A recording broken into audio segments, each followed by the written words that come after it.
This is the most critical and alarming stat of the entire survey. Nearly half of the men who answered, 47.1, confess having thoughts of self harm or not wanting to be here anymore. We know men are statistically much less likely to seek help and much more likely to pass away by taking their life. So, if you've ever sat in your car or your room alone at night, looking into the dark abyss, thinking the world would be better off without you, look at this chart. Almost half of the brothers next to you have been in the exact same dark valley. Your secret isn't a secret. You're not alone, and you don't have to fight that darkness by yourself. I also want to bring up the crisis number that you can call if you're ever in a situation like this. 988 988. Welcome to Brick Breakers, where we break down the walls holding us back and step into who we're meant to be.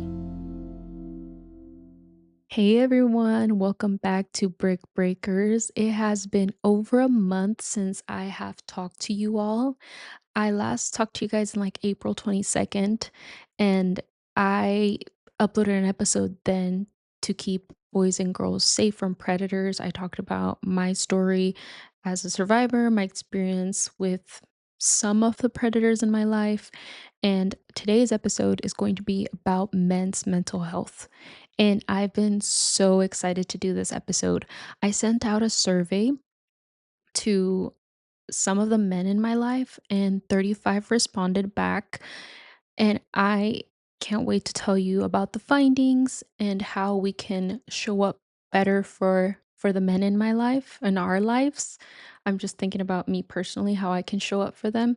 My mind has shifted completely. I have a new perspective and outlook on men, and it's been an interesting like researching these things. It's been very interesting to learn more about men and versus women, like how their mental health is doing, how they process things, their emotions, their upbringing.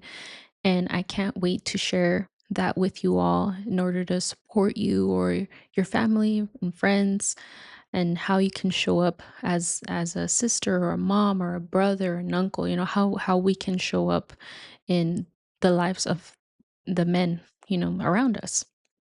Okay. So, before I dive into this research, I want to also mention like why I even decided to do this. So, as a man, I feel like, okay, well, you're a woman, like what do you know about men's mental health, right? And I feel like it's so important for women to educate themselves on how men feel and why they feel that way. I think it's easy to kind of just go with whatever society is telling us how men feel and what they think, or perceive them as they come off, not really like how they're actually feeling.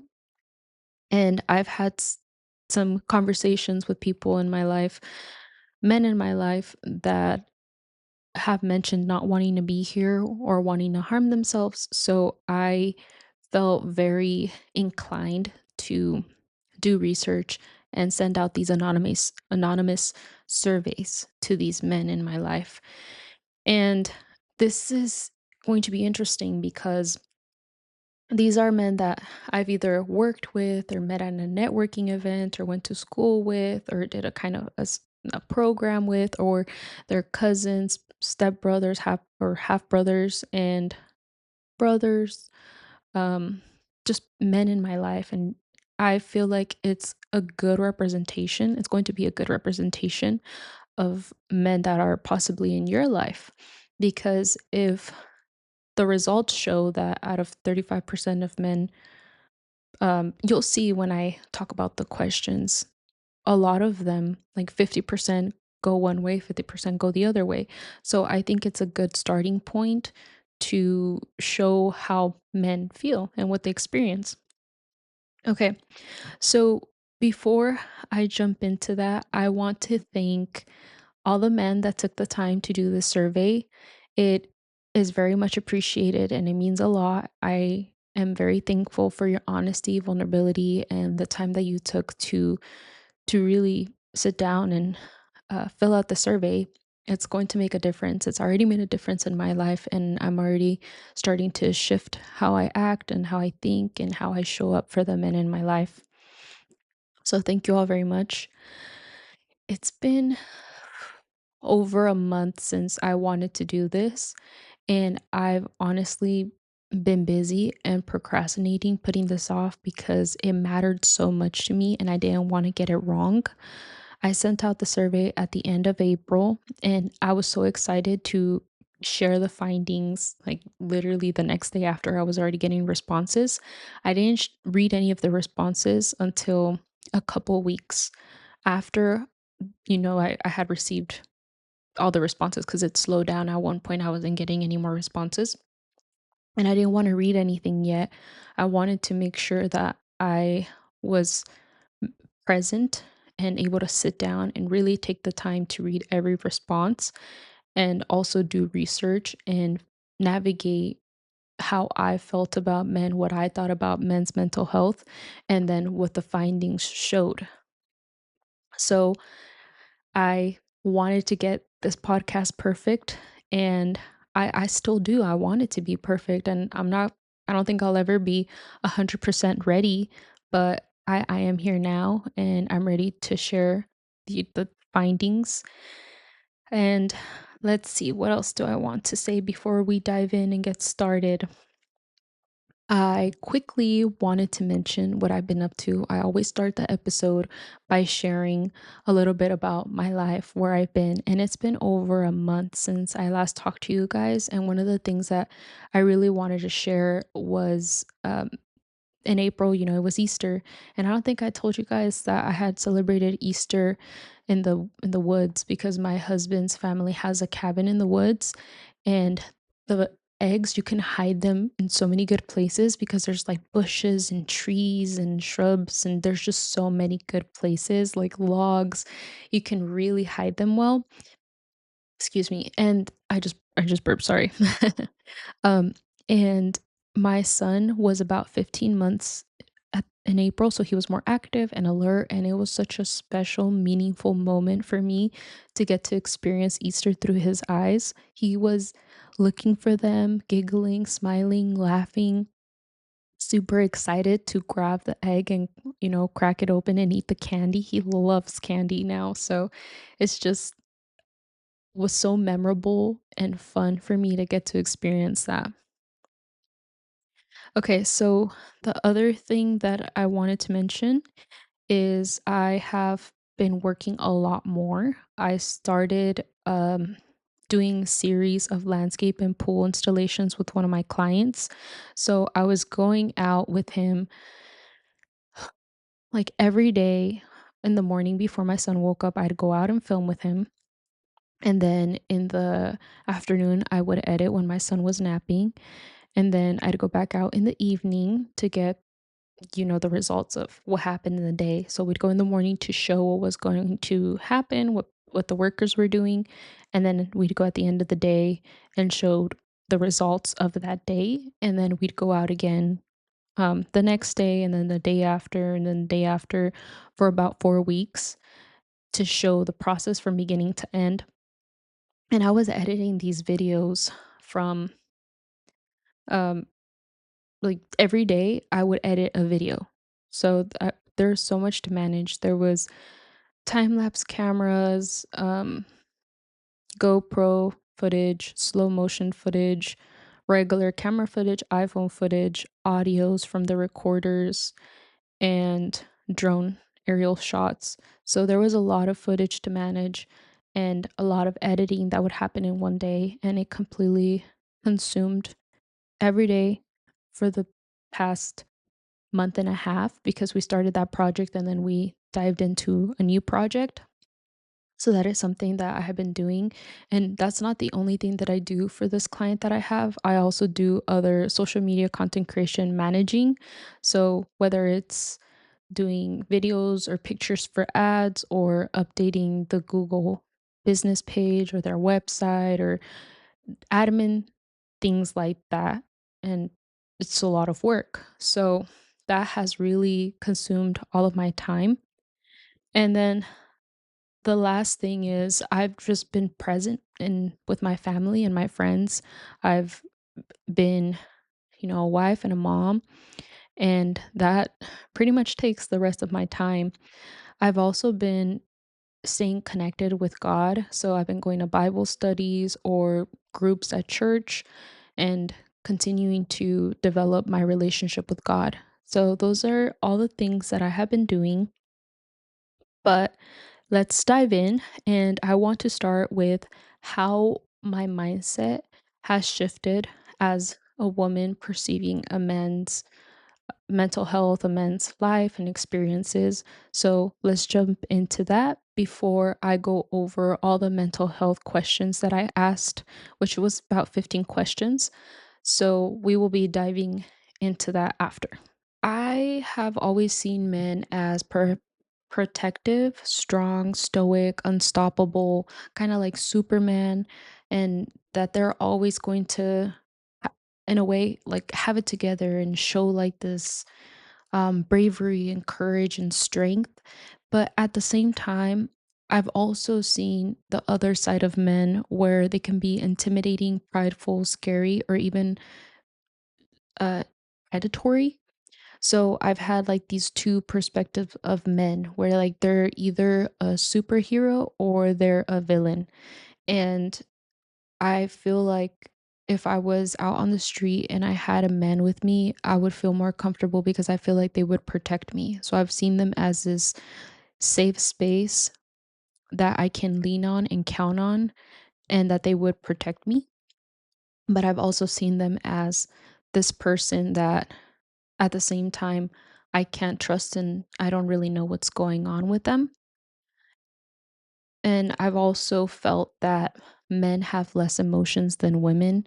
And I've always thought that women were a lot more emotional and in tune with their feelings, and men didn't really feel much. At least that's what I have felt and how I've thought. After doing this survey and doing research on men's mental health, I've come to the conclusion that, we are all people. And whether you're a man or a woman, you still feel fear and you still have feelings. Men just happen to not really show them. And before I share a little bit more on, my new perspective, I also want to share that I've been with my husband for 8 years now, almost nine. I think 9 years now, actually. We've been together 9 years. And he's always been extremely stoic. So I've seen him cry like once.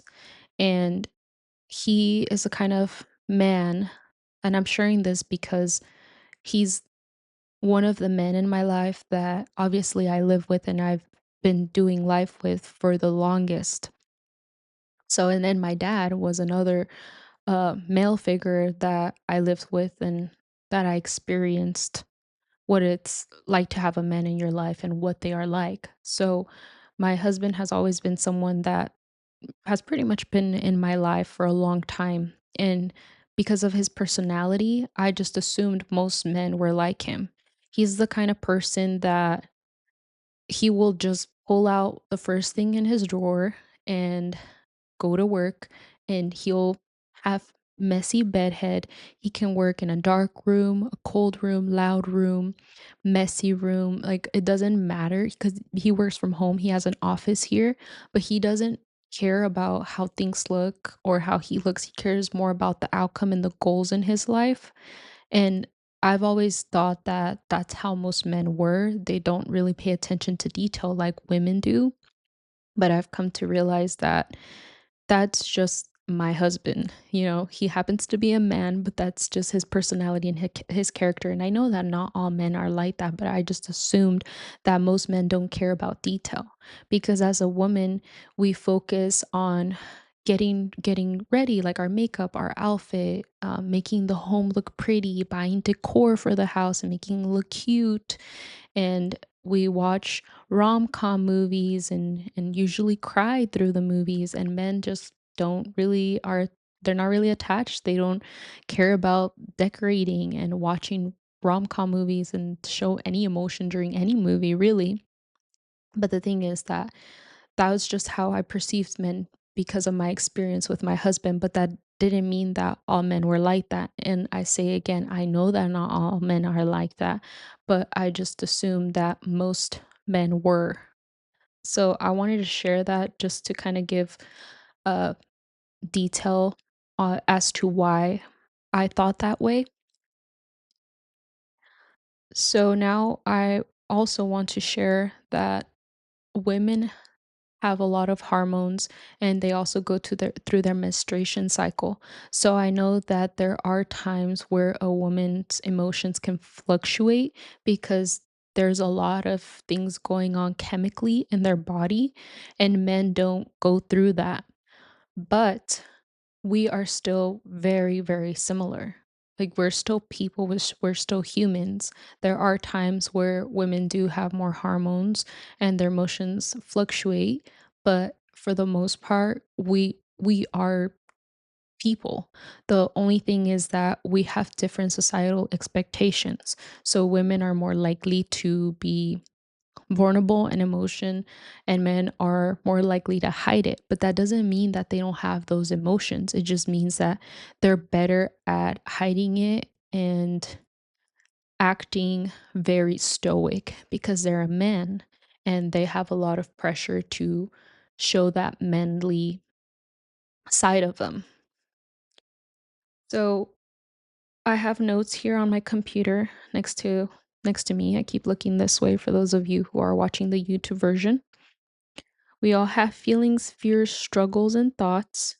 We're just simply taught and treated differently and expected to express how we're feeling differently. And as I mentioned, one of my biggest takeaways from this project was realizing how many men genuinely feel they can't show weakness or openly share their emotions. And I believe that there's a healthy way for, men to share their emotions, just like there is a healthy way for women to show their emotions. I want to share about a podcast that I watched because before I get into the podcast, I feel like some people can share their emotions in a manipulative way, but there's a genuine, vulnerable way to share emotions where if the other person is receptive to being open and listening, then that conversation is going to bring those people together and create a deeper bond and connection. But if a person, if if a man is opening up to somebody and they're not receptive and open, it's not going to end very well. And sometimes we need to take those risks in order to build connections and also, not feel alone and feel like we're handling the world on our own.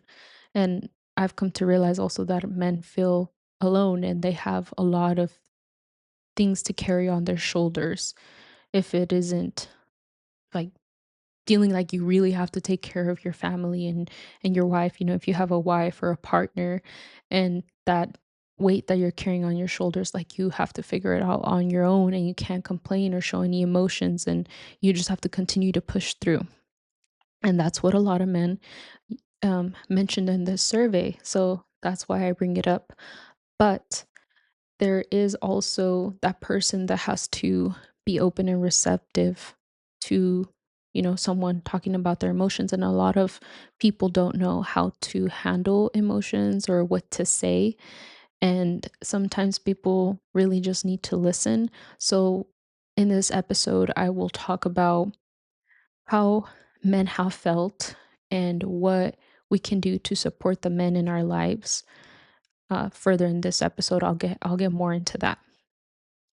Now I want to go into the podcast that I was going to mention. I had watched a podcast with a guy who talked about why he did the work he does and he got emotional about it.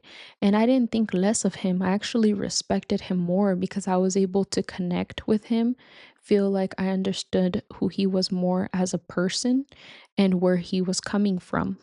So it actually made me have more respect for him. And I also thought that it was attractive that he was able to bring out that vulnerable side of him without having shame around it or wondering how he would be perceived. Like it just came out naturally. And that's what I mean. Like sometimes you can show emotions in a way that's manipulative or isn't healthy or isn't genuine, and you can tell when it comes off that way.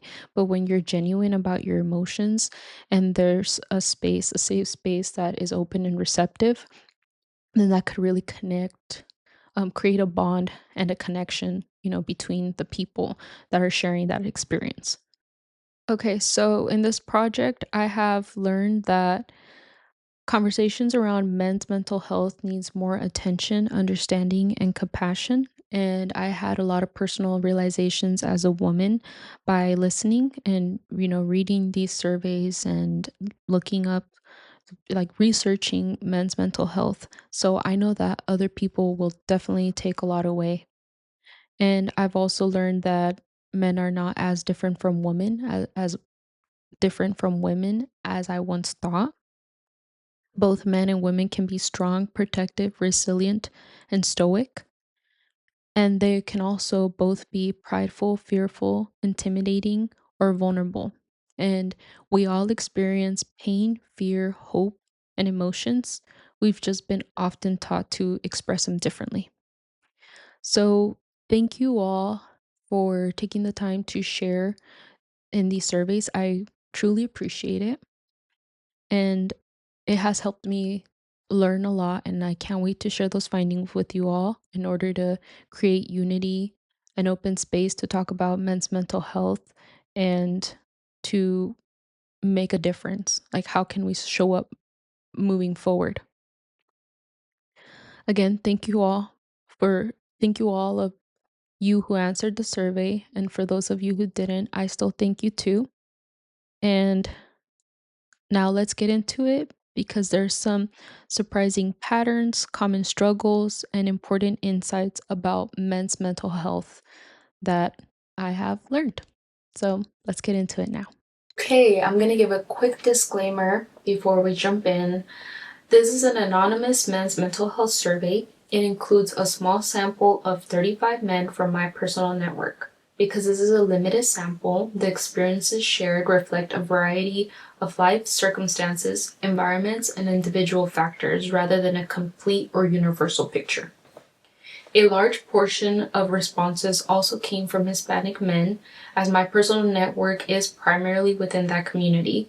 As a result, this should be understood as a reflection of the group I have access to rather than a full representative sample of all men.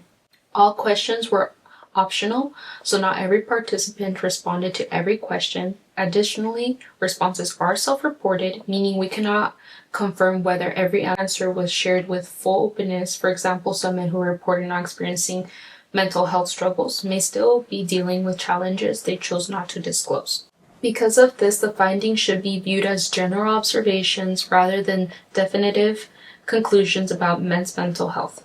For this episode of Brick Breakers podcast, chart-based responses are used for questions 1 to 5, 8 to 10, and 14, while written responses are included for questions 6, 7, and 11 through 13. All charts and written responses will be displayed on the screen for viewers on the Brick Breakers podcast YouTube channel. As I go through the written responses, I will also summarize key findings by highlighting common themes within each section to support a deeper and clearer understanding of the results. Through this survey, we explore men's mental health, emotional vulnerability, and social pressures. At the end of the video, I will also share 3 simple ways to help address the mental health challenges men face on a day-to-day basis. Let's get started with demographics. So I hadn't been recording for the last 20 minutes, and then I started recording again and realized I didn't turn my microphone on. Yay! So let's start again. I moved my laptop to my lap. It was on a little table here next to me, but I was breaking my neck turning, reading the responses, the charts, and looking at my screen. So if I'm looking down every once in a while, that's why, for those of you who are watching the YouTube video version. Let's dive into question 1, the age range. So all 35 people responded. I want to quickly mention I was originally going to include people under 18, but I decided not to. In the future, I may do one for people who are below 18 or mix it up, make it more even. But for now, there was the exception of one person who was under 18 that responded. Everybody else is above. Okay, so one person was under 18. Here in this red section, people responded being between 18 to 24 years old. 60% of the men said they were 25 to 34 years old. 20% said that they were 35 to 44 years old. And 8.6% said that they were 45 plus. There was an option to prefer not to say, but everybody responded. Question two, ethnicity slash cultural background. So, as you can see, this chart here shows 51.5% mentioned being Hispanic slash Latino and having Mexican background. So, as earlier, I had said that my network of men, most of them are Hispanic. So, that just goes to show why this chart looks this way. Okay. 15.2% mentioned being white slash Caucasian. 12.1% said that they were Asian slash Pacific Islander. So some of the responses were also identified as Japanese American and Southeast Asian, along with Pacific Islander. 21.2% said that they were mixed and other ethnicity. So some of these were El Salvadorian slash European, Hispanic slash indigenous slash Asian, and specific ethnicities like Jamaican. Question three, occupation or field of work. This one was also optional. All the questions were optional, but I made it very clear that this one was definitely optional. All right. We have this blue section of the chart being skilled trades slash labor. 18.5% men said that they have this occupation. And what falls under this section is, for example, work in construction, labor work, and studio electrician. Then we have this red section being business slash management.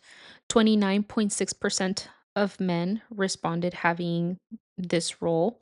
So they were either business owners, physical therapists, account managers slash logistics, consultant, marketing slash advertising, and entrepreneur. Then we have the engineering slash technical section in this chart, which 7.4% of men said that they had this type of job. And the to be a little bit more specific, what this kind of job is like being an engineer or software engineering and investigator roles. Then we have the public service roles. 25.9% mentioned having this type of occupation. So they were either in the military, first responder, pastor, retired attorney, cook. They worked in the education field, and a cashier. The last section is agriculture slash real estate. And 18.5% of men responded having this occupation. And in this section, there are real estate agents, men who work in agriculture, and agriculture products slash politics. Question four, how often do you feel stressed or overwhelmed? Here we go. Let's start with rarely, the blue section, which is 12.1%. Then 36.4% in this red section said that they were sometimes stressed and overwhelmed. And also, surprisingly, 36.4% said that they often feel stressed or overwhelmed. And 15.2% said almost always. So, more than half of the men who responded are walking around feeling heavily stressed or completely overwhelmed on a regular basis. So, think about the men in your life, your brothers, fathers, uncles, coworkers, Over 50% of them may be operating at a baseline of high anxiety, carrying weight that you likely never see on the surface. Based off of this survey, I know that the men in my life are. And that is a lot to carry. It's a lot to carry. So I want to mention that I wrote some notes here as I was looking at these charts and these responses. I jotted down things that came to mind, and I don't want to say the wrong thing. And I want you all to know that I'm here and I want to support you and I want to create awareness about these issues in mental health that most men really struggle with, and women struggle with it too, so it's not just men, and you're not alone. So to the men who share that they're feeling overwhelmed or anxious, thank you so much for being honest. Life can be overwhelming for you know men and women, and many of you are carrying responsibilities, pressures, and expectations that others may not see. I want you to know that I hear you. Please remember that you don't have to carry everything on your own. Lean on people you trust, ask for help when you need it, and give yourself permission to be human. The work you do, the sacrifices you make, the effort you put into every day often goes unnoticed, but that doesn't mean that you aren't valuable. Thank you for your hard work, dedication, and perseverance. Keep putting one foot in front of the other. You don't have to have everything figured out today. Sometimes moving forward one step at a time is enough. Let's move on to question 5. Do you feel like you have someone you can talk to openly about your emotions? This blue section says yes. 52.9% of men responded with feeling like they do have someone they can openly talk with about their emotions. 20.6% in this red section of the chart say no, they don't have someone that they can openly talk to about their emotions, and 26.5% say sometimes. So half of the men have someone they can actually open up to. That means the other half are dealing with things entirely on their own or only get support every once in a while. So if you're lucky enough to have people in your corner you can trust, make sure that you reach out to your friends and family. And don't just talk about something surface level with them like sports and games and just ask, how are you? But really ask them like, how are you holding up with everything that's going on? And create an opening for that deeper conversation, because most people will just answer like good or fine if you ask them how they're doing, and they won't really share, for many reasons, which I'm going to dive into more. And it's sometimes challenging to know how to be there for someone and how to start that conversation, but once you try and you make that effort, really good things will come that you didn't even expect that will surprise you. So 88% of guys are putting up a brave face, and a lot of them are silently struggling. So let's have those real conversations. It's going to take some time to learn how to have those conversations if they don't come naturally to you. But just know that if you're open and you put in that effort and take the time to learn, like, hey, how can I um, allow people to feel open with me and create that safe space? And also be open yourself, then slowly those moments will come more naturally and will create a supportive environment, because then we're starting to make that difference. But if we didn't take the action, then we wouldn't have the effects that it would create. Okay, question 6. What usually stops you from opening up? 5 common themes are going to be mentioned after I read these responses. So we are diving into the responses now. I'm going to read one response at a time and take a couple second break before I jump into the next response. So, starting with the first response, what usually stops you from opening up? This person said, needing to self examine first. Next person, the fact that it might be used against me or thinking my problems are too small. I'm going to take a couple second breaks and then that's when the next person starts. Other people not understanding and taboo subjects. Myself. Uncertainty if I'm faking it or not. No one to talk to. Variability. No one typically cares or cared. Not sure. Avoidance. Knowing that they are not smart enough to have those type of deep conversations. Being busy. Trust. Needing to self-examine first. Inconvenience of others and upbringing. Sense of safety, fear of exploitation. Getting judged by other people, I will look weak, clingy, or don't have a strong mindset. No one has the answers I really need. Judgment, lack of understanding. I have a story that I'm going to get unsolicited advice if I open up, so it's better to process my emotions on my own later. Embarrassment and trust. Judgments, sympathy, others pity me. People's opinions. Judgment. I don't know. And people to see me weak. Stigmas around male expectations and social norms. I do have close friends who I keep in touch with on a regular basis who I can rely on for advice.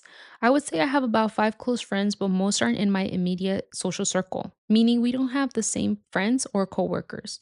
This is important for me in an environment that is very sensitive and sometimes toxic. I discuss if I think it's relevant. I think I'm fairly open. Being raised to be a man feels weird. Avoidance of stressors and willing to burden family and friends. I prefer to avoid even thinking about and acknowledging the things that are bothering me. It's easier to try to distract myself and avoid actively thinking about the things that are bothering me. If I talk to others about it, I have to address those things directly and deal with those emotions. I also don't want to admit to others that I'm struggling. Feeling like no one cares or like how I feel doesn't matter. Okay, those were all the responses for what usually stops you from opening up.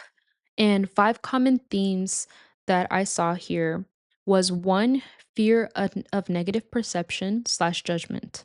So many are stopped by the fear of being judged, looking weak, clingy, not having a strong mindset, or the worry that their struggles might be used against them. This includes fear of judgment, lack of understanding from others, and the anticipation of unsolicited advice.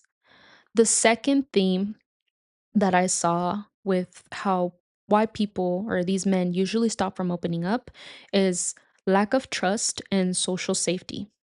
So there's obstacles including trust issues, a lack of sense of safety, and the fear of exploitation, along with beliefs that their problems are too small or that no one truly cares.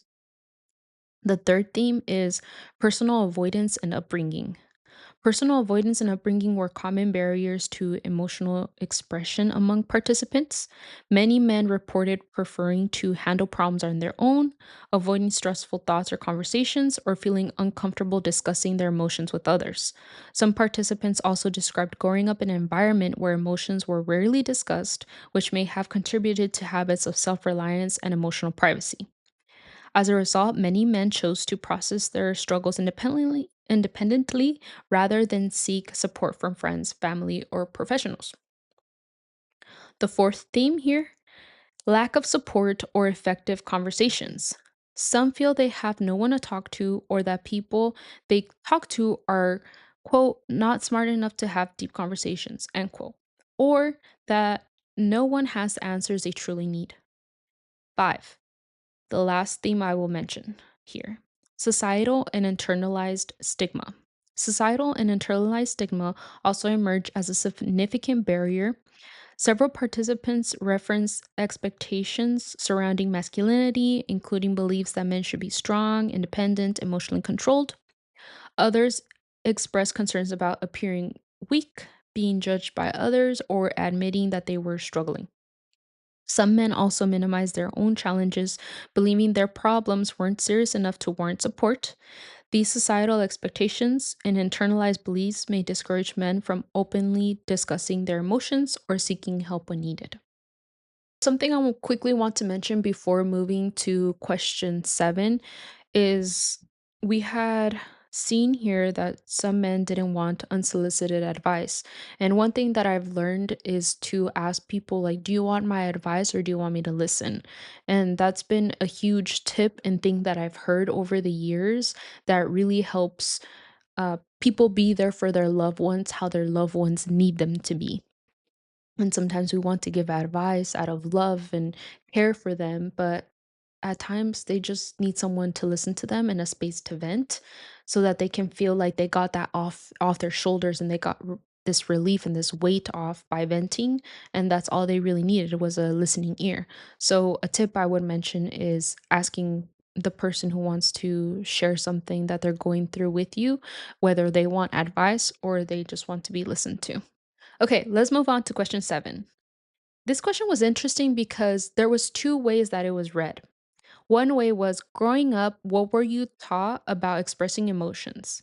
And the other way it was read was growing up, were you taught about expressing emotions? So, excuse me, for the people who read, were you taught? Five people replied, and three of the men said no, they weren't taught to express emotions, and two said yes, they were taught to express emotions. Now, for the rest of the men that responded to growing up, what were you taught and like about expressing emotions? This is what those men said. Again, I'm going to read each person's respond and take like 1 to 2 second break before I read the next person's respond. Okay, so here we go. Here's the first person.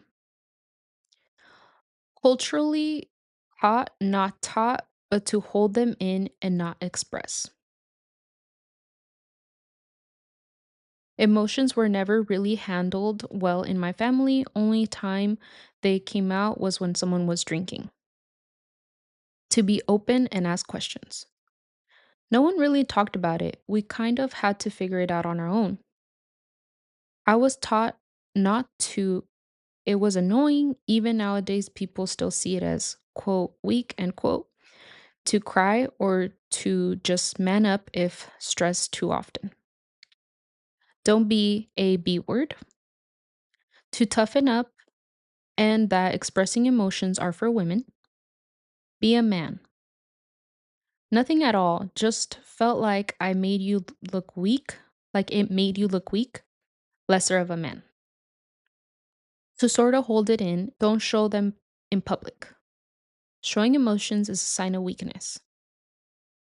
That I will overreact because I need to wait to get more information or I don't understand what is happening and my opinion threatens the status quo. To suppress it, don't share too much, and that made me not know how to express it freely when I was growing up.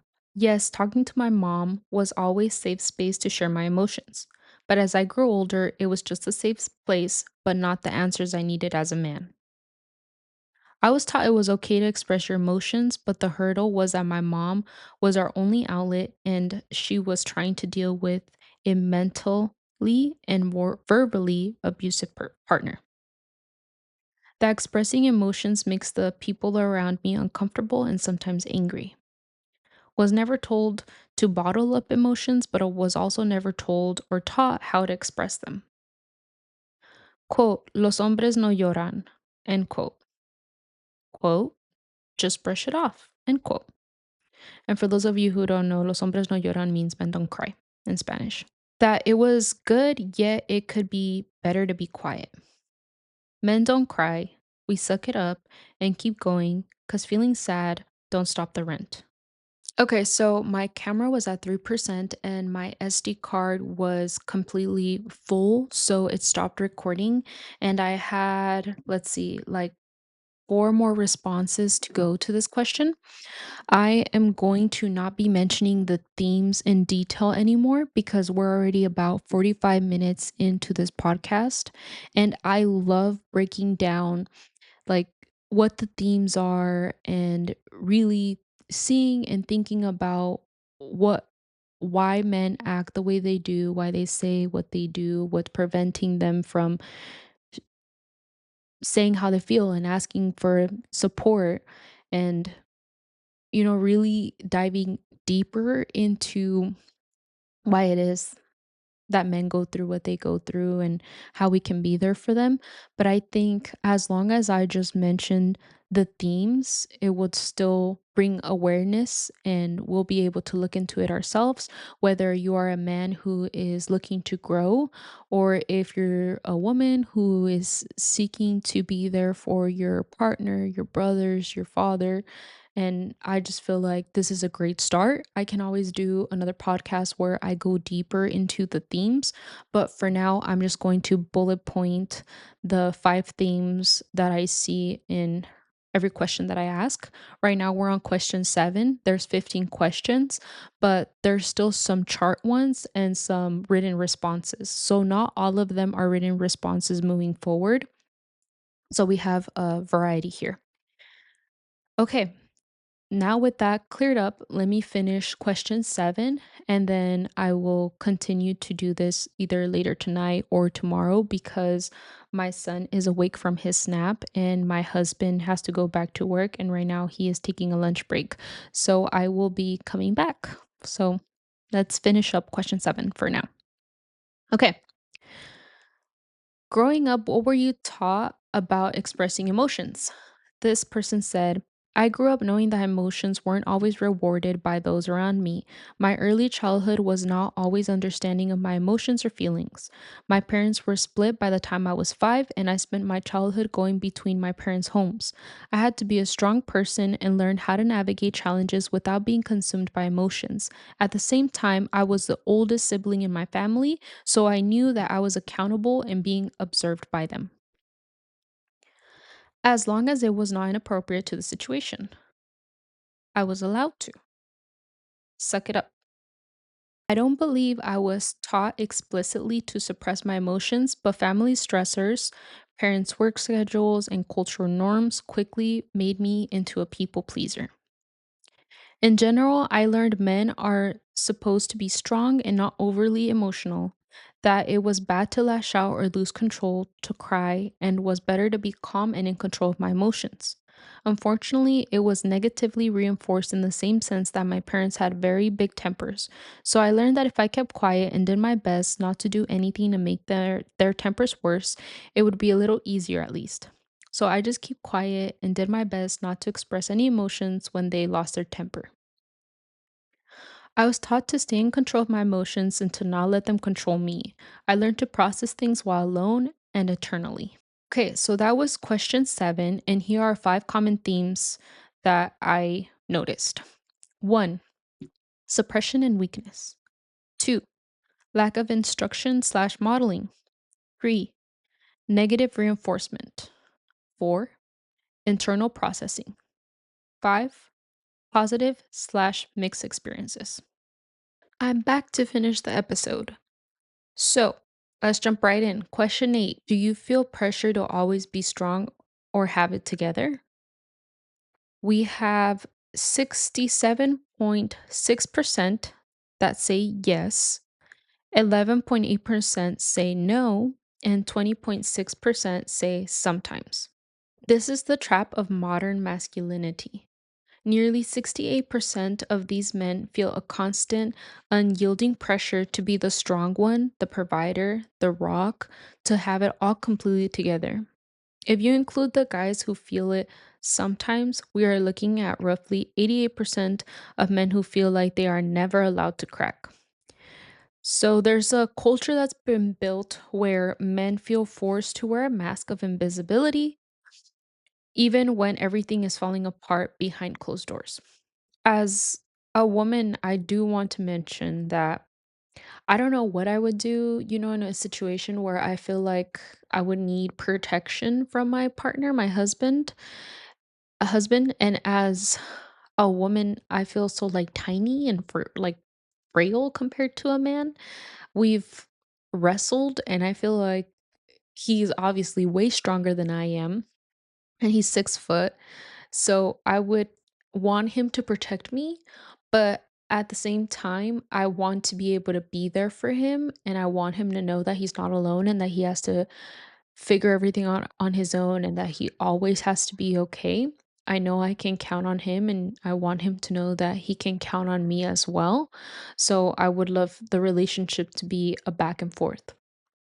Like if there was a zombie apocalypse, I feel like it'd be a really bad time for him to start having a meltdown and be like, okay, like, no, I can't handle this, and then give up. But I feel like there's times in life where you do have to push through and act tough even when you're afraid. So like during a zombie apocalypse is an example. I know that's a really random, odd, out of this world example. I mean, there could be one, but um yeah, I came back a lot more silly.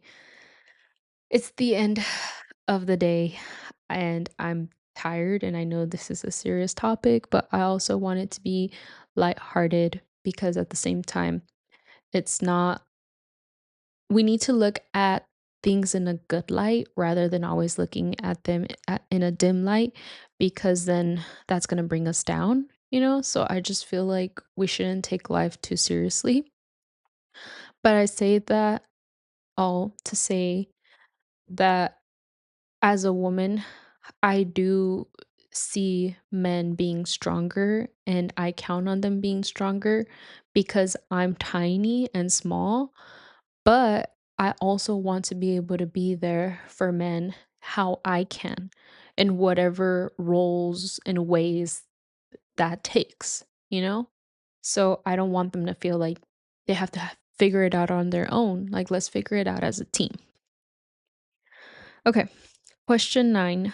Have you ever struggled with your mental health, stress, anxiety, depression, etc.? 79.4% of men said yes. 17.6 said no. And it doesn't say here what percent they prefer not to say, but I'm guessing it's probably like one person because it doesn't give a percentage. So guessing it's like one person. If you're a guy listening to this right now and you think you're a failure because you're fighting anxiety, depression, or burnout, look at this number. Close to 80% of the men who took the survey admitted that they have openly struggled with their mental health, and you're not an outlier. You're not broken. In fact, you're in the vast majority. Struggling with your mental health doesn't make you less of a man. It makes you part of the 80% of us navigating a real heavy world. And I say us because men, women, the in between, we're all struggling with something in the world, something in our lives. And that's honestly, it's part of life. Like, we're always going to be growing, and there's always going to be a new challenge, and that's just part of growing. And if we didn't have challenges, that'd also be kind of boring. So I know that during those times, it can be very difficult. And as you can see here, a lot of men do struggle. And if we look at it from a man's perspective, there's different things that a man goes through. And I really do believe that we can address certain stressors and reasons that men get anxiety and feel depressed in order to reduce those numbers in men, and also in humans overall, like the way you eat, um how long you sleep, your financial stability. So having more opportunities for financial literacy, like there's just so many opportunities and ways that we can reduce this. And it starts with taking action within us, like what can I do today, like what can you do today, what can Linda do today in order to support her male system or connections in her life, and to say, like, how can you do that too? Okay, question 10. Have you ever experienced thoughts about not wanting to be here or harming yourself? And these numbers are 50-50, really.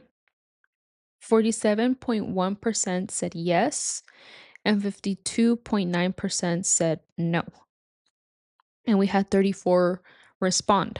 This is a pretty alarming statistic and something that I want to address cautiously because it's very very serious. The thought of not wanting to be here and harming yourself is something that is not taken lightly and shouldn't be played with. A lot of people do go through this, and it's not something fake, like it's a reality. Like people genuinely feel this way. Men genuinely feel this way. And I'm attempting to be careful with the words I choose and how I say it because I don't want this podcast to be flagged and not reach more people because I know the benefits that people can get from this and how much this podcast can really help men, but also everyone else understand how to be there for men and understand men better. This is the most critical and alarming stat of the entire survey. Nearly half of the men who answered, 47.1, confess having thoughts of self harm or not wanting to be here anymore. We know men are statistically much less likely to seek help and much more likely to pass away by taking their life. So, if you've ever sat in your car or your room alone at night, looking into the dark abyss, thinking the world would be better off without you, look at this chart. Almost half of the brothers next to you have been in the exact same dark valley. Your secret isn't a secret. You're not alone, and you don't have to fight that darkness by yourself. I also want to bring up the crisis number that you can call if you're ever in a situation like this is 988 988. So please take advantage of your resources and know that you truly aren't alone. And there's a lot of people that are in the same boat, men and women included. But since, this is a men's mental health podcast, I just really want to make the point that this is split in half. Like half of the men say yes and the other half say no.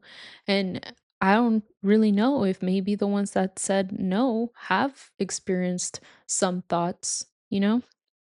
So just know that you do make a difference, that you're valued, and even when you feel alone, you're not. There's many people out there who are going through something similar. So please don't feel like you're the only one and don't feel like there's nowhere that you can turn or anyone you can count on.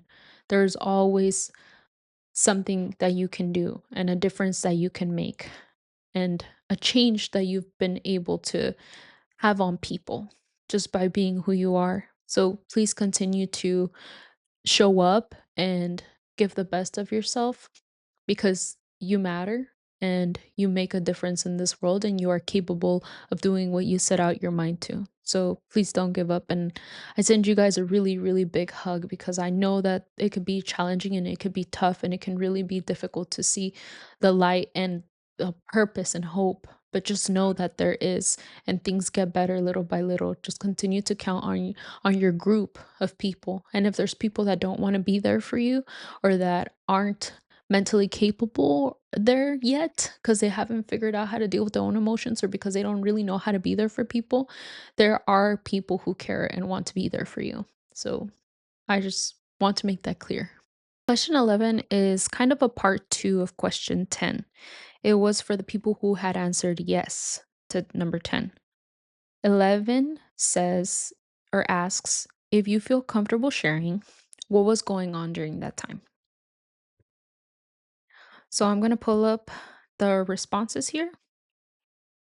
And like I've mentioned before, I read it, take a small pause, and then I'm already reading the next response. First response. There have been many times, but mainly because I felt insignificant, but have not felt that way in a couple of years. It's always going on. It comes in waves every day, a constant worry of self worth. Socializing temporarily stops it, but once alone again, it starts. Survival. I've focused on all of the negative in my life on repeat in my head. I had drug addictions, a breakup, and mom's passing, abusive relationship, crippling financial pressure, not having a voice, not being enough.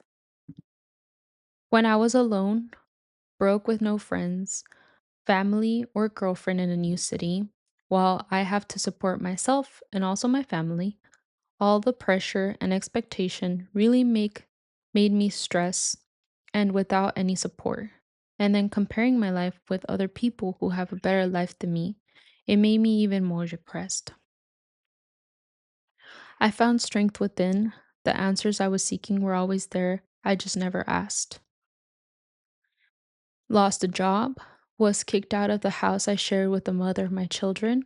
We broke up and never fixed things. My car was stolen, and I lost one of my best friends very suddenly. It's going on now, divorce and being homeless.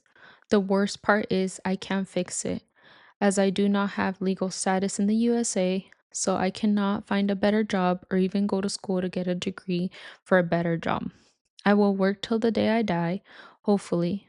My fear is not being able to work due to injury, and then I will just be a burden on my family. During the COVID-19 pandemic, I remember losing loved ones and business partner as well as feeling disconnected from society due to the lockdown. My college graduation was extended by 1.5 years, and I was being forced to do online classes, which I had never done and was not successful with the new lecture system. I believe were three types, all of which were experimental. It was an extremely stressful and depressing time in my life. I didn't know how to handle all of the change and uncertainty, which was being compounded by the people who were living through the similar circumstances in my household. We had to band together and reaffirm our commitment to being there for each other and finding a way to connect with one another and get through the darkest moments when our lives were being upended and changed by the virus that swept across the world. Graduation from my college was a high point for me, which supported my recovery and personal growth. I had turned 18 3 days after my father passed. He was my best friend. I struggled with depression off and on from elementary school to college, but the lowest point was actually fifth grade. I was bullied a lot at school and didn't have many friends. Me and my sister hated each other, and my mom was always getting mad and yelling at me and or my sister and made us feel like we weren't wanted. I felt like I was a burden, that nobody liked me and that it would be easier on everyone else if I just wasn't around. Most of all, though, I was tired, depressed, and in pain, feeling like I was a burden and wasn't wanted or liked, and even seriously contemplated the S word. I just didn't want to be in pain anymore. Thankfully, things improved with my family, and I eventually came out of the dark season. High school was another period where I dealt with depression and sometimes felt like not wanting to be here, but I wasn't as word during that time. So, four common themes that I noticed when this question was answered was one, major life events and stressors, two, relationship and social isolation, three, mental and emotional distress, four, other factors, for example, the COVID-19 pandemic. These are really, really tough times that you guys mentioned, and they could feel very lonely and draining and isolating. And it is definitely a lot harder to get out and express how you feel and use your voice and know that you do truly matter when you don't feel good. And it's really difficult to get out of that cycle. And sometimes you just need to get up and go out. And the harder thing really is to lean on your support system. Because sometimes when you're going through a really hard time and you lean on someone, that's already hard. But then for someone to not be receptive, that makes it even more challenging because it already took so much to to speak up. But know that there is someone who really does care and wants to be there for you and that you make a difference. So please never feel like you're a burden or that you don't matter, because we're all here for a purpose and we can all make this world more beautiful, and we can really be there for our families even if it's not in the ways you think you need to be there for them. So please just continue to lean on your support system. And thank you all for being open and sharing, because I know that this is going to make a difference in other men's life, and that they're really genuinely going to know that they're not alone, and that this is not something that is just them, you know? Like, we're human and we go through this. Life can be really difficult and challenging. So I just want you to know that you're all doing really good and you're doing great, and just keep going, because your life does matter and it makes a difference. It's made a difference in mine just from hearing these stories. I feel inspired to continue to do research. I feel inspired to continue to talk about men's mental health. I feel inspired to be there for men in my life and really figure out how I can be there for them and create that open space. Because as a man, I know it's difficult to show emotions.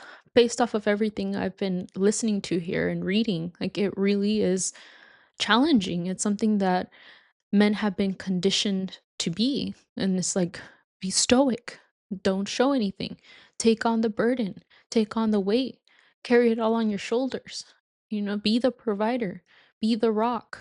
So I hear you, man. I hear you. And I want you to know that you're doing great and that you make a difference. So please continue to speak up and get out of your comfort zone, and just know that you make a difference and that you matter. Question 12. What actually helps you when you're going through a hard time? This one's a really good question. I can't wait to share this, because this is a good segue, from such a difficult topic. So, what are some things that you men can do when you're going through a hard time? All right. The first person said praying, prayer, Bible reading, and conversations. Family, friends, anything that's not by myself.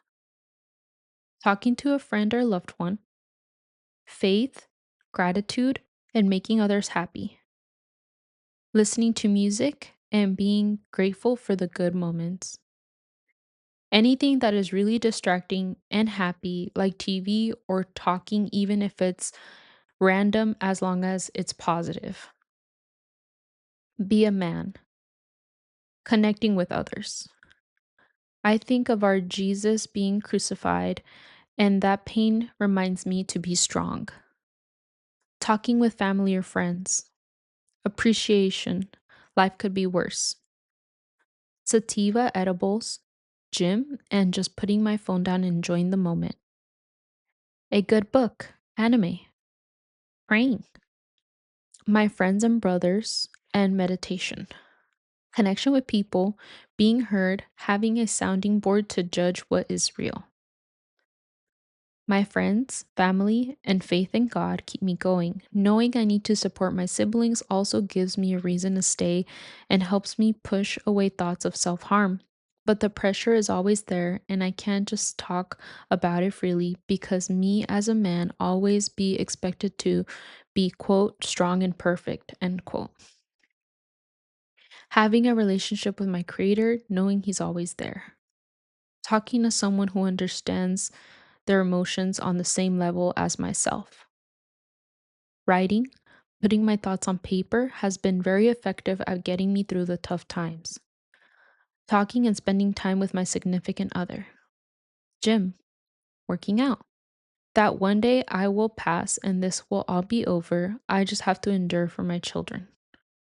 Being in community with my family and friends and those who I consider a part of my small circle. Remembering I am here on earth to do more than what is best for me. Overtime at work. More time to do liked hobbies or hanging with friends.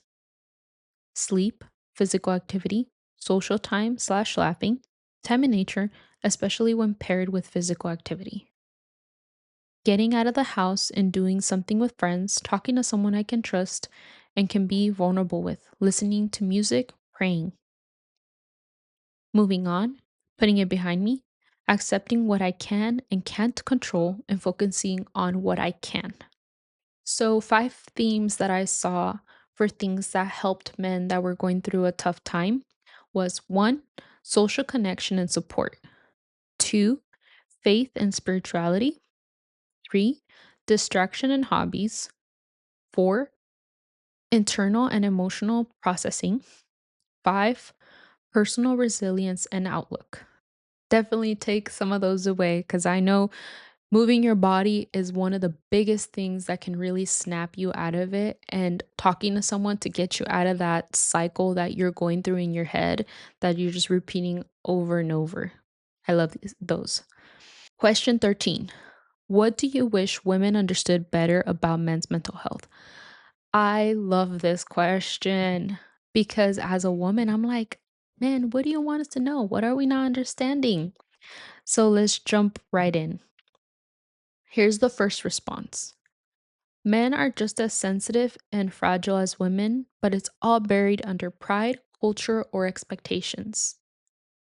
Honestly, I think most of them do understand and try to help. It's more of listening and don't try to solve kind of ordeal. That just checking in with us, even if it's once in a while, goes a long way.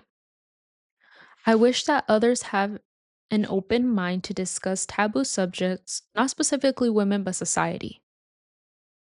That we are always trying to do better for ourselves and them.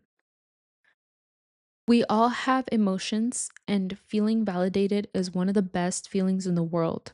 So, if we cry or freak out, I don't think we should be judged for that. So, I guess I wish they would understand that men aren't always strong, especially around people we trust. Appreciation. We are logical, but also be understanding of our emotions. That recognition goes a long way no matter how small it is. Men have issues just like women do. If we open up, be careful on how you respond in our moment of vulnerability. That it isn't always about them and their feelings, because if we bring it up, we look weak because we're supposed to be men and have to figure it out. Men are just as emotional but tend to hide it. We may not know how to express it to you, but we hurt mentally, and we also don't want you to use it against us later on.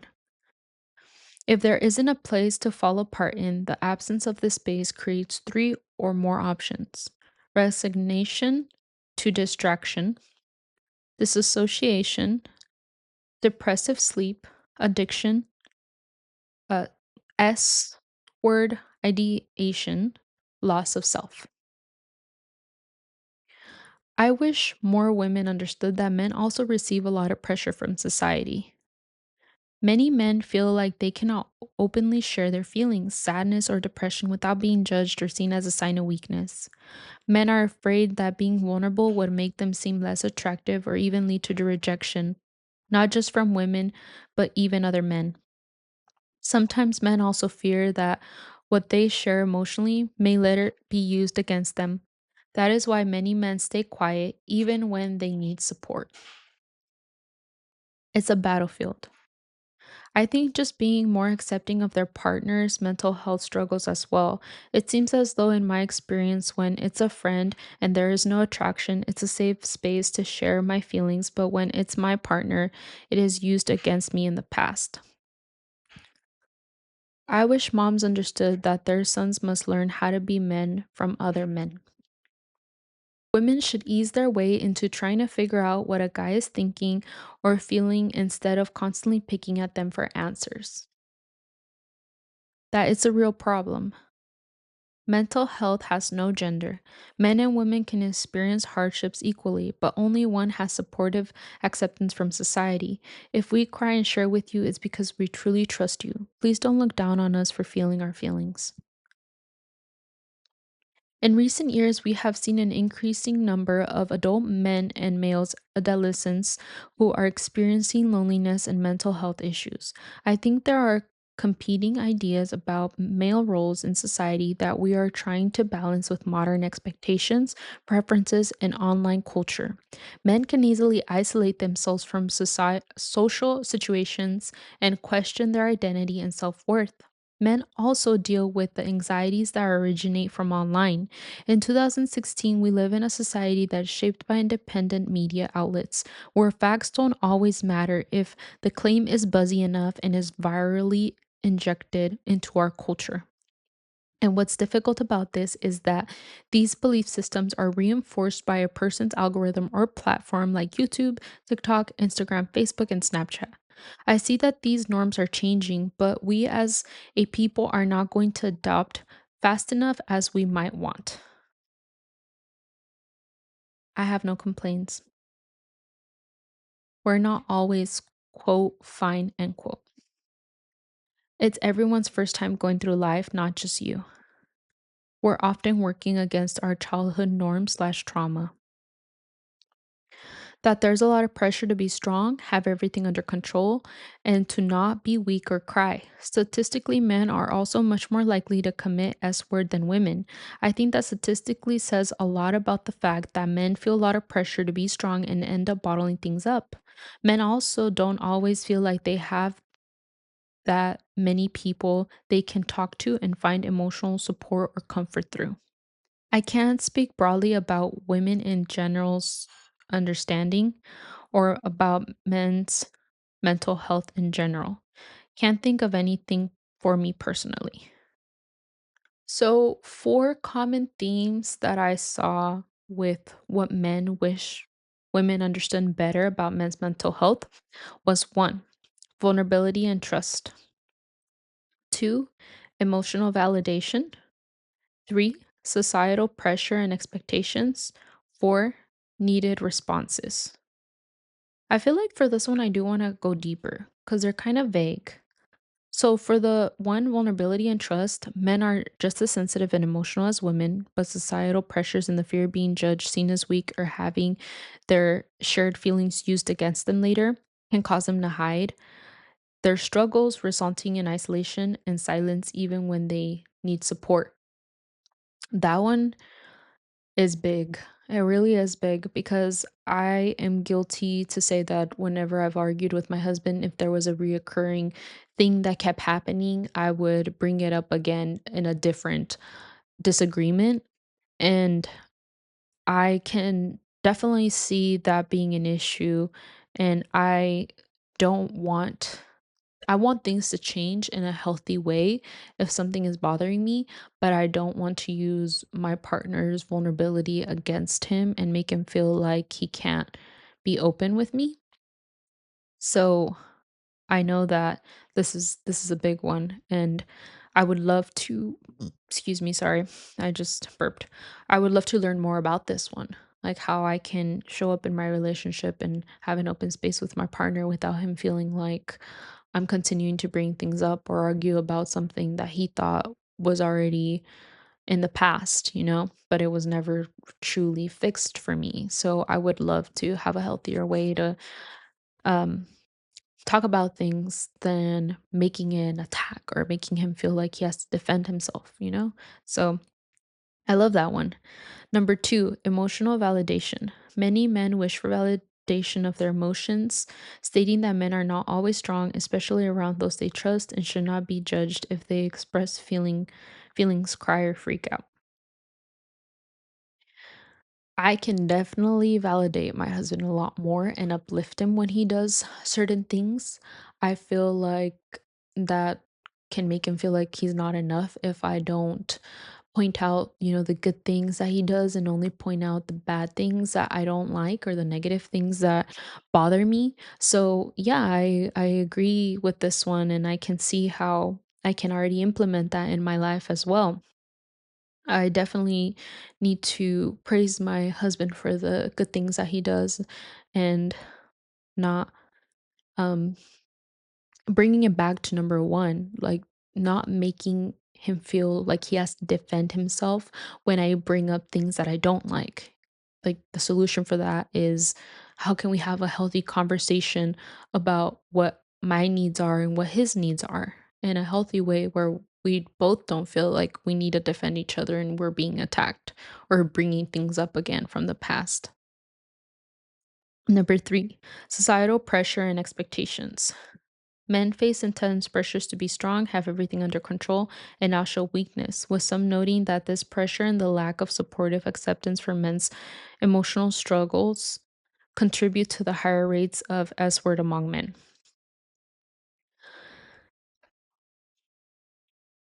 I am here doing this podcast because I really do want to change this. I want men to know that they can express their emotions and there's a healthy way to do that as well. And this is me taking action, and I hope that you feel inspired to take action as well. I definitely see things shifting and people being open to men's emotions, like being receptive. So, please continue to have these conversations and continue to grow and push out of your discomfort as a man, because I know that it can be very uncomfortable when you've lived your entire life and you've been told your entire life that you have to be a certain way. But just know that it is accepting. And from my experience, like I've mentioned before, there's been times that I've seen men be vulnerable, and I don't think that it's gross or disgusting or that I don't like it, I can't handle it. I think that is beautiful and it creates a bond, a connection that you can't have through another way. It's only through that intimate connection of vulnerability. So it can make you, well, from my experience, when I've seen men be vulnerable, I respect them more. I feel more connected to them. That's what I was going to say, that it can make you feel more connected to someone. And that it was beautiful, honestly. Like, I know it sounds kind of cheesy and not a very manly word to say, but being vulnerable and your authentic self and sharing how you feel makes others not feel alone, and it can create such a beautiful moment. Okay, number four, needed responses. Men appreciate small acts of recognition, checking in, and they want women to understand that if they do open up, responses should be careful and not attempt to solve the issue, but rather to simply listen. This goes back to what I mentioned before. When you're having a conversation, it's good to ask, like, do you want me to listen or do you want my advice?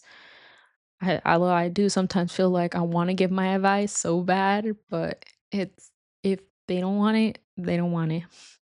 Um, but yeah, recognition and checking in. Make sure you're checking in on your loved ones and that you're um showing them that you appreciate them from whatever you could think. I'm sure you know the men in your life and what would really matter to them and stand out to them.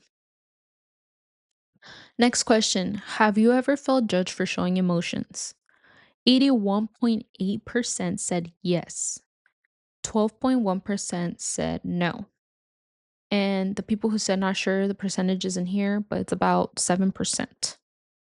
An overwhelming 81.8% of respondents answered yes. Because of this survey, I've had a better understanding as to why men have felt judged. From a young age, guys are told to man up, don't cry, don't look weak. This data is living proof of that conditioning. Based on these findings, 4 out of 5 men have been actively penalized by society or their circles just for being human and showing vulnerability. And as we have talked before, I can see this changing, and as I personally have mentioned, I think that it's a good thing when men show vulnerability when it's genuine and not in a like a bad manipulative way. So this could really build that bond and connection.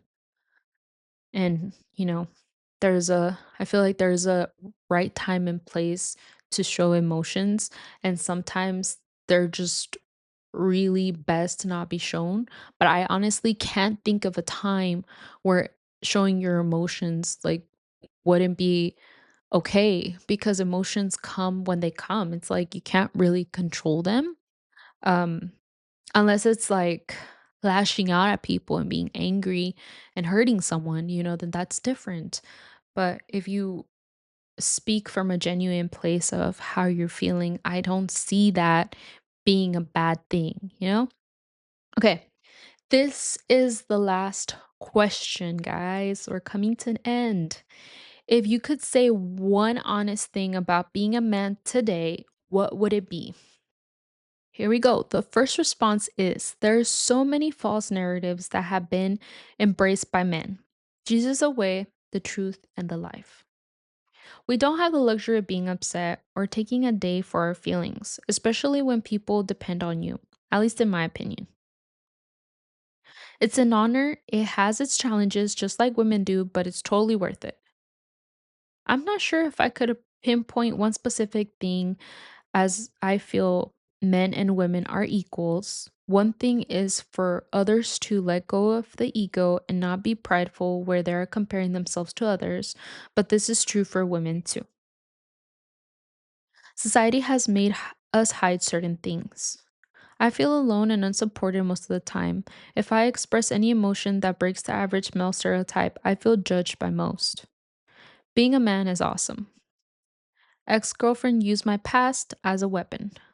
For me, it's about always looking to keep those safe and protect anyone and everyone from harm of thyself or others. I wish I was more of one at times. It's a responsibility to learn how to be better for yourself every day so you can show up stronger for those around you. That money cures all problems because without money, you have pay for things to help. Be tough, be communicative. I don't always know the right answers. A safe space is hard to find, but we create them for others. Each space portrays a box to be fit into: emotional intelligence, rigid stoicism, provision, corporate ladder, demanding loyalty and production. All have true aspects, and most of it is a projection, false, contradicting ideals, and intentional slash unintentional lies. It's suffocating and confusing. Just because a man doesn't mean or have some of the expectations from society doesn't mean that they're a failure or a weak man. They're becoming weak. They want an easy way out. They're easy to get distracted and undisciplined to themselves. Scared being alone, go within the depths of silence. You will find the answers there when there's no one to speak to but your creator. In a world of distraction, humans look everywhere for peace of mind and comfort when all along the secret slash power lay within the creator purposefully placed it there. It knew it's the last place we humans look.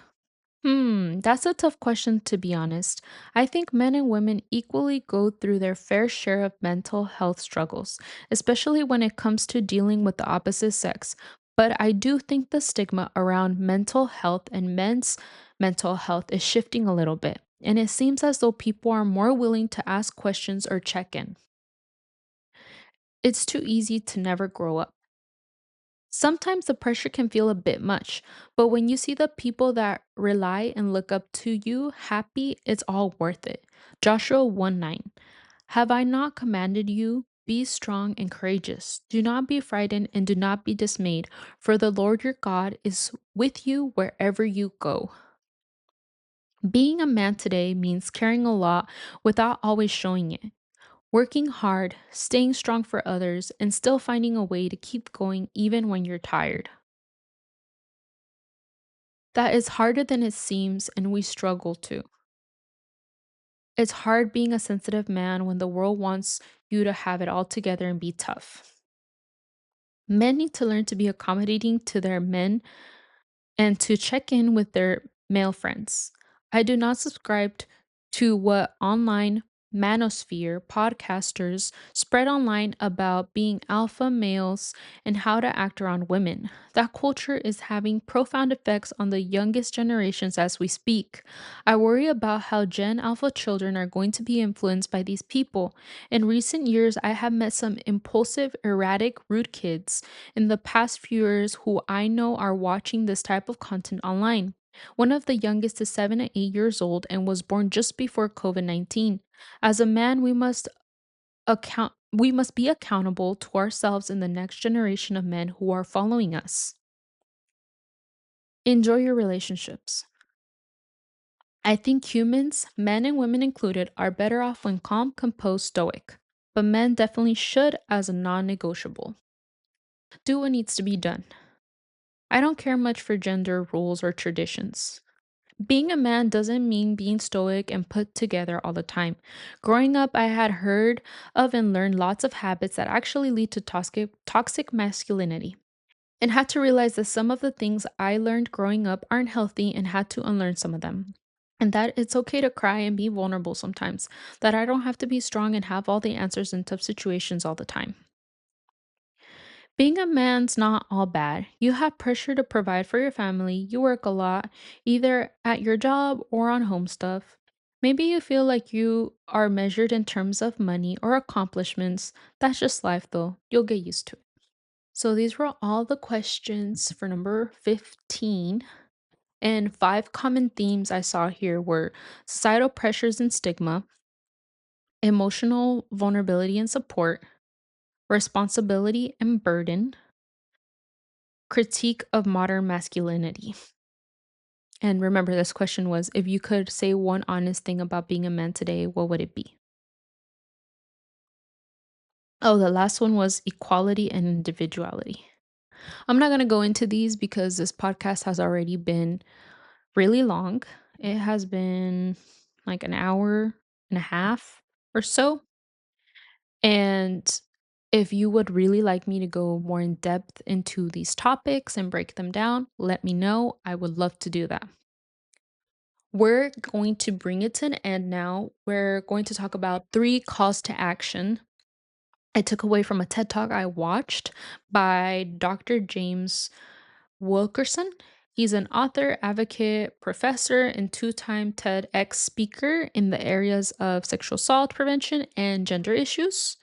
So he did a TED talk about men's mental health, and he mentioned three ways that we can be there for men and what we can do to start shifting the narrative of, men can't express their feelings, and then which leads to men feeling isolated and alone and not wanting to be here.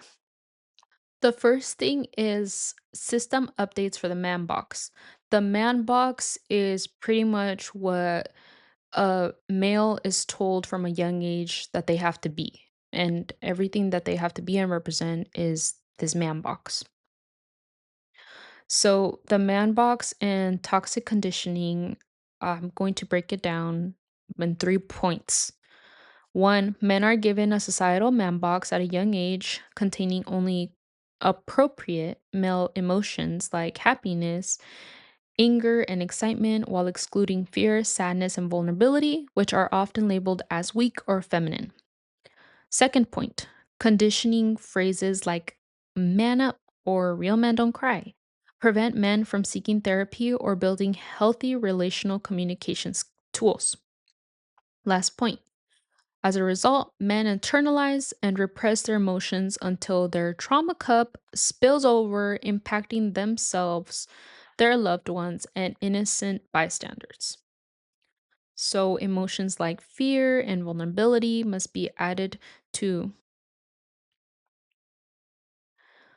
So, instead of replacing the box entirely, it needs an update. And emotions like fear and vulnerability must be added to the box so little boys know that it's normal to feel them.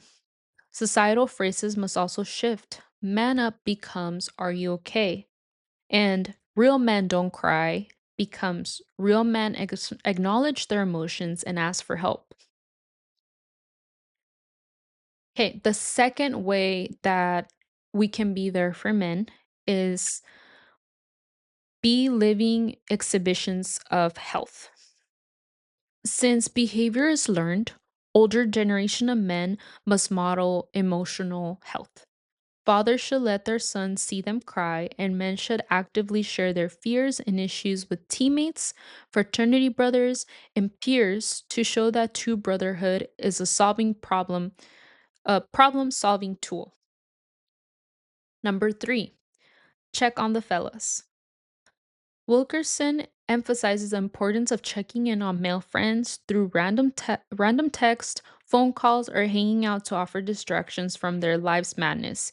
He notes from personal experience how much a call from a friend would have meant to him during his own divorce.